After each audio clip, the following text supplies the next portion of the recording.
নমস্কার বন্ধুরা, কীভাবে কম তেলে বেগুন ভাজতে হয় দেখুন আপনারা। আমি এখন চালু করে নিয়েছি, বেগুনটা কেটে ধুয়ে পরিষ্কার করে নিয়েছি, আর হলুদ আর একটু লবণ নিয়েছি। এখন এখানে ফ্রাই প্যান চুলা ধরিয়ে দিয়ে দিয়েছি।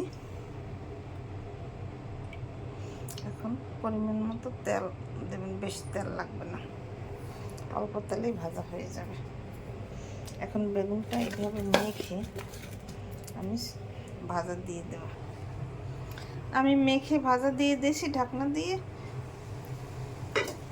এখন ফিরিয়ে দেব, দেখি এই পাশে কি দাগ লেগেছে কিনা। দেখুন একটু তেল টানে না, যেটুকু তেল দিয়েছি সেইভাবেই তেল থেকে গেছে।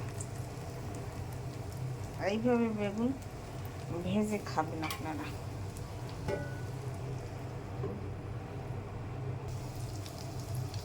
এই দেখুন আমার বেগুন ভাজা তৈরি হয়ে গেছে। এই দেখুন যেটুকু তেল দিয়েছি সেইটুকুই তেল, একটুকু টানে নাই। আমার বেগুন ভাজা তৈরি হয়ে গেছে। এইভাবে আপনারা ঘরে বেগুন ভেজে খেয়ে আমাকে কমেন্ট করে জানাবেন সেই স্বাদ। সাথে যদি একটা কাঁচামরিচ থাকে গরম ভাতে খেতে দুর্দান্ত টেস্ট হয়।